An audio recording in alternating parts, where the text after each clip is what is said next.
अरे नाग, तुम मुझ पर क्यों प्रहार कर रहे हो? मैं कोई असुर नहीं हूँ।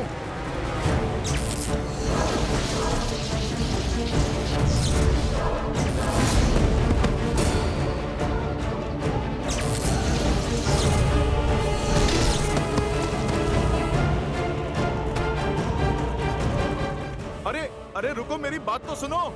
मैं प्रभु श्री राम का दास हनुमान हूँ।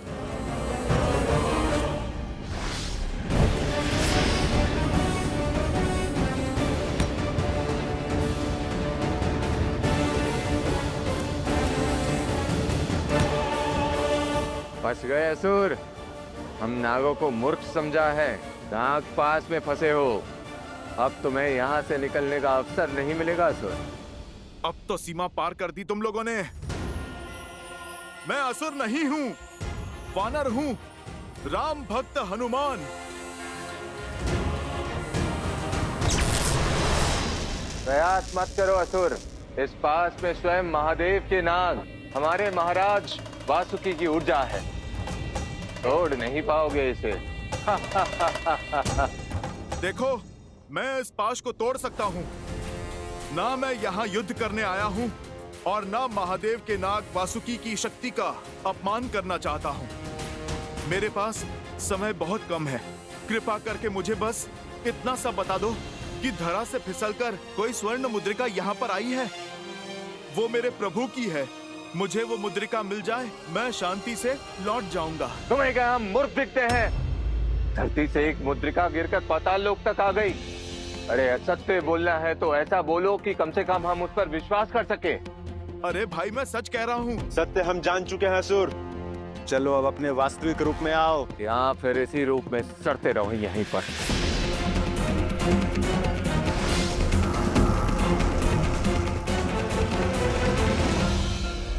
बहुत हुआ।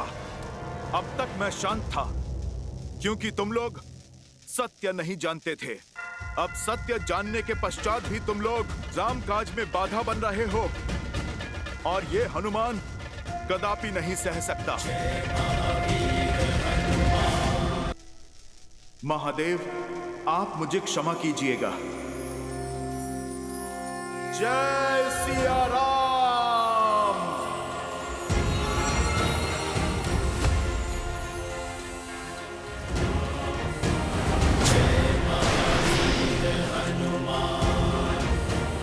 बहुत बातें कर ली, अब तो मुक्कालात हो जाए। बजरंग बली हनुमान, जय जय महाबली हनुमान। अब इससे बचकर दिखा दुष्ट असुर।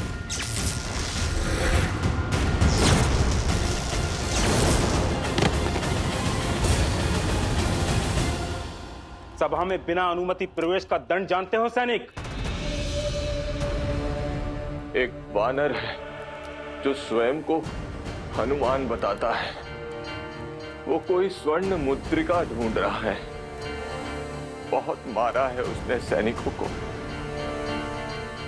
हो सकता है कि मुद्रिका की खोज में हनुमान यहां आए, किंतु महाबली उन्हें रोकने का प्रयास करेंगे, परंतु वो उनसे भी पार करके नागलोक में आ सकते हैं।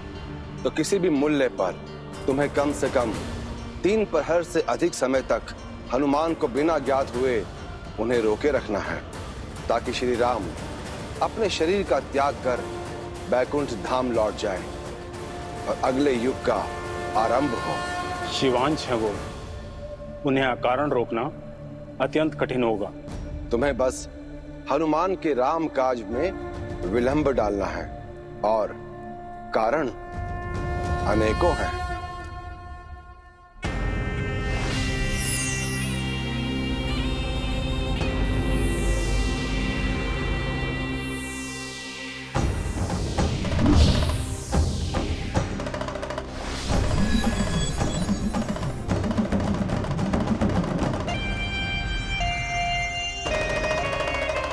क्या आदेश महाराज वासुकी? तुम्हें एक महत्वपूर्ण कार्य सौंप रहा हूं। हनुमान किसी कार्य से यहां आ गए हैं और उन्हें लगता है कि वो रामकाज, परंतु उनका यहां रामकाज में बाधा होगा।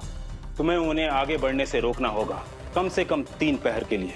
भाग्यशाली हूं मैं जो प्रभु राम की लीला के अंतिम समय में उनका काज साधने का अवसर मिल रहा है। किंतु आप स्वयं क्यों नहीं जा रहे नागराज? क्योंकि यदि मैं गया तो मैं उनके सम्मोहन में आ जाऊंगा और फिर मैं भगवान महादेव का सेवक हूं, स्वयं महादेव के अंश के साथ लड़ नहीं सकता। तो आज्ञा दीजिए नागराज।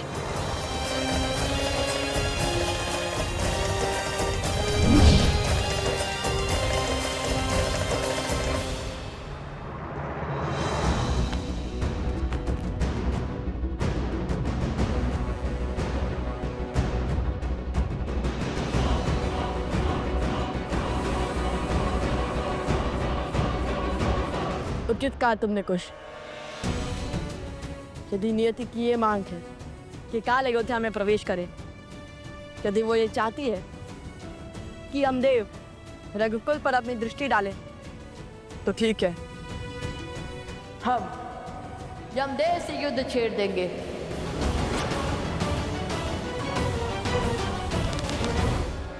भैया,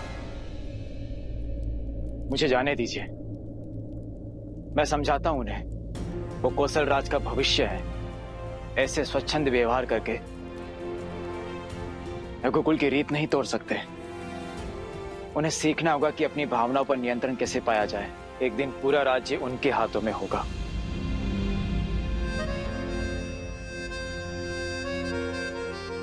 मैं तुम्हारी चिंता समझता हूं भरत, और लवकुश का भाव भी, किंतु इस क्षण मेरे पुत्र लवकुश कौशल के कुमार नहीं है।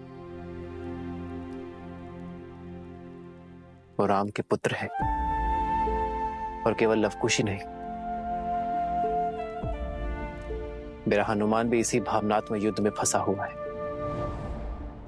क्या लगता है तुम्हें भरत? हनुमान ये नहीं जानता कि नियति अमर है, कि चाहे वो अपनी जितनी ही शक्तियां क्यों ना बटोर ले, नियति के पार नहीं जा सकता। और अब मेरे लवकुश सदा अपनी मर्यादा में रहे, तो आज उन्होंने अपनी सीमा क्यों तोड़ी? आज ही क्यों भरत? स्मरण है मुझे, जब मुझे वनवास जाना था तब तुम कितने भावुक हो गए थे। रघुकुल की रीति तोड़ हमारी माता कैकेयी को भी अपशब्द कह बैठे थे। भैया, हनुमान भी नियति से लड़ना चाहते हैं। लवकुश आपका अंश होने के बाद भी, हनुमान के महादेव का अंश होके भी नियति नहीं बदल सकते। नहीं भरत, न लवकुश, न हनुमान और न ही स्वयं में, नियति को कोई नहीं बदल सकता।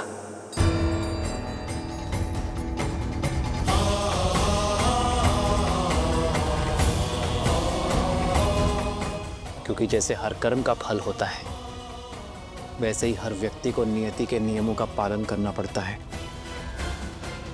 कि चाहे मनुष्य हो या देवता, नियति के चक्रव्यूह से कोई बाहर नहीं जा सकता।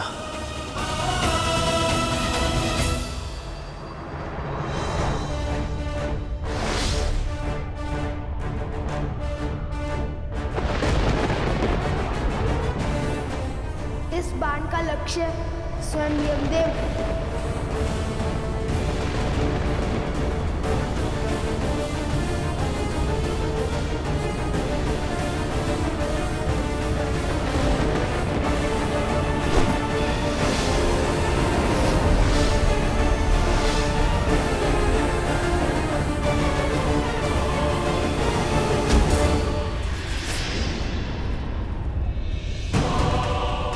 जाओ लेकर आओ।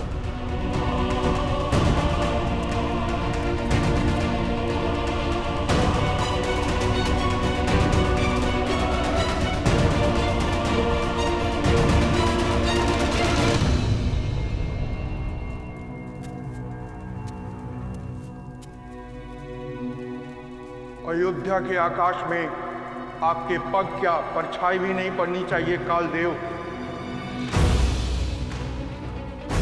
अन्यथा परिणाम के उत्तरदायी आप स्वयं होंगे रघुनंदन लव कुश। लो, हनुमान क्या कम थे? अब राम सिया के पुत्र लव कुश भी आ गए नियति के विरोध में।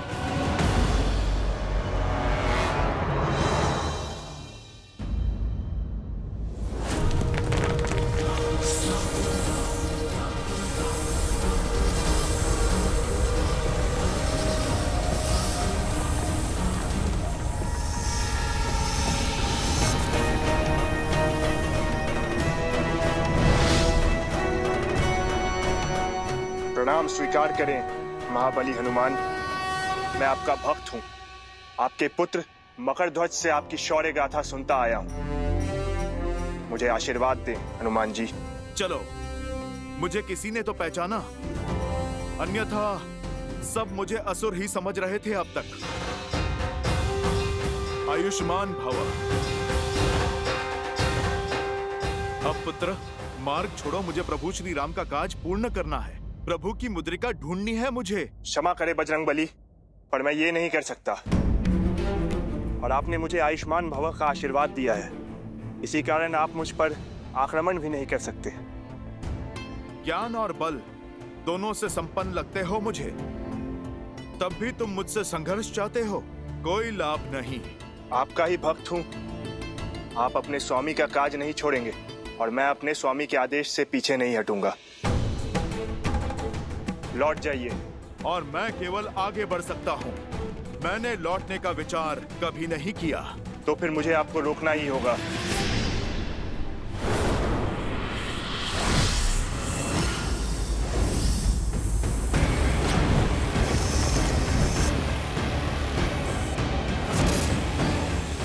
जय सिया राम।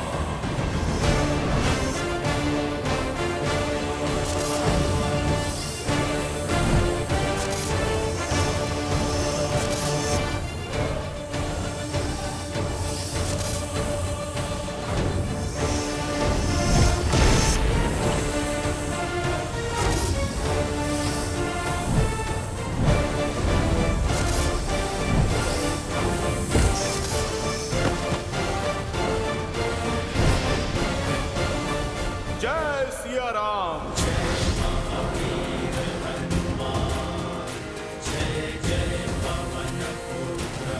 रुक जाइए, नागराज की आज्ञा है ये। मैं आपको रोक के रहूंगा। ओह, तो नागराज ने मुझे रोकने का आदेश दिया है, पर ऐसा क्यों?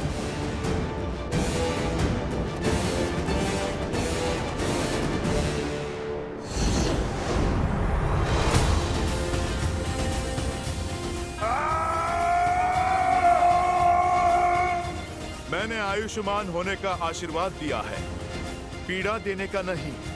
मैं तुम्हें मारूंगा नहीं, पर छोड़ूंगा भी नहीं। अब तुम मुझे बता भी दो कि क्यों रोकना चाहते हैं नागराज मुझे? वो आपको 3 प्रहर रोकना चाहते हैं, आपका समय व्यर्थ करने के लिए।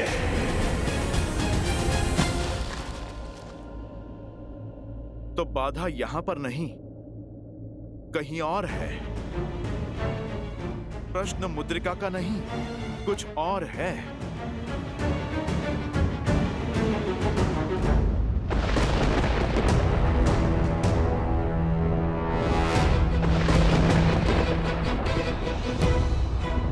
देव का कोई उत्तर नहीं आया है अभी तक।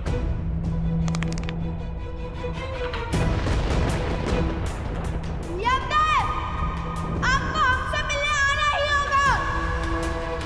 यदि आप नहीं आएंगे तो आपको यहाँ बुलाने का एक मार्ग और है मेरे पास। मैं यहाँ से कूद जाऊंगा। कुछ फिर आपको मेरी आत्मा लेने आना ही होगा।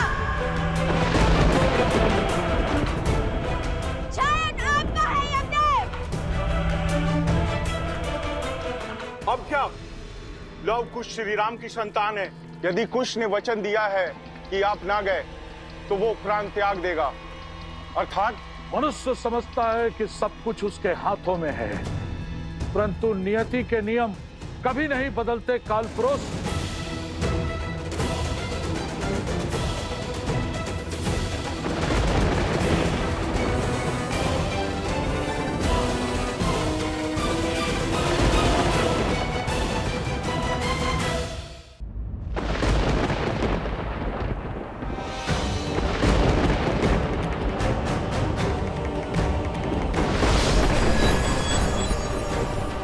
प्रणाम धर्मराज। तुम दोनों ने मुझे यहाँ बुलाया, मैं आ गया। हमने आपको यहाँ बुलाया है क्योंकि अयोध्या वासियों की रक्षा आपके हाथों में है। देव नियति के सेवक हैं, स्वामी नहीं। मैं भी भले ही मृत्यु का देव हूँ, लेकिन काल का निमित्त मात्र हूँ। मैं जो भी करता हूँ ब्रह्मदेव के आज्ञा के अनुसार करता हूँ। मुझसे युद्ध करके या ललकार कर तुम्हें कुछ प्राप्त नहीं होगा। ठीक है, यदि आप ब्रह्मदेव की आज्ञा का पालन करते हैं तो हमें ब्रह्मदेव से बात करनी होगी। और वो कैसे करोगे? देव आते हैं तो कुछ फल देकर जाते हैं। अब इसका हल भी आप ही बताएंगे। ब्रह्मदेव को 108 हवन का दान करो, जिससे जग का कल्याण होगा और जगत पिता प्रसन्न होंगे। किसी न किसी रूप में तुम तक वो अपनी बात पहुंचा ही देंगे लवकुश।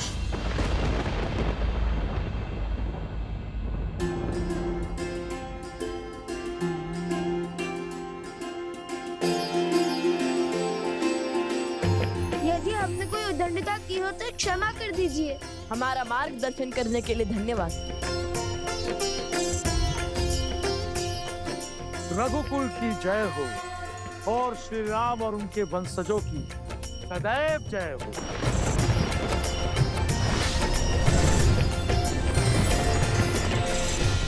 हमें ब्रह्मा जी को प्रसन्न करने के लिए पूरी अयोध्या की जनता के साथ ये यज्ञ करना होगा, तभी 108 कुंडों में एक साथ ही यज्ञ हो पाएगा। भैया तुम मुझे पूरी बात बताओ, क्यों कहा नागराज ने ऐसा? मैं तुमसे पूछ रहा हूँ। न मैं अधिक पीड़ा सह सकता हूँ, न ही अपने स्वामी से विश्वासघात कर सकता हूँ।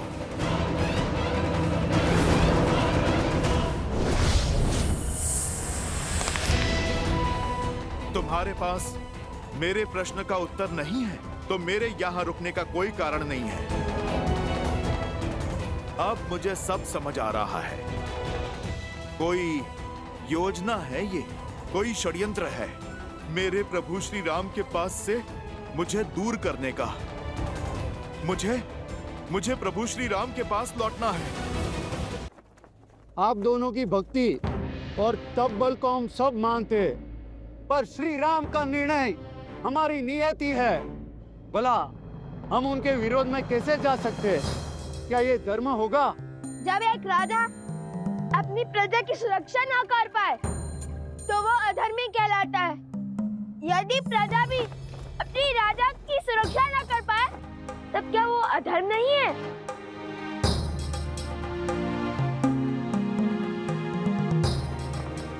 अयोध्यापति श्री राम का जन्म धर्म की रक्षा के लिए तो हुआ था, तो क्या आज इनका स्वयं हमसे दूर जाना क्या यह धर्म होगा? श्री राम केवल राजा ही नहीं, अयोध्या की आत्मा है। हमें अयोध्या से उनकी आत्मा को नहीं जाने देना चाहिए, हमें रोकना ही होगा। हम आपके साथ हैं, आदेश दीजिए, धर्म पथ पर बढ़ा कैसे जाए?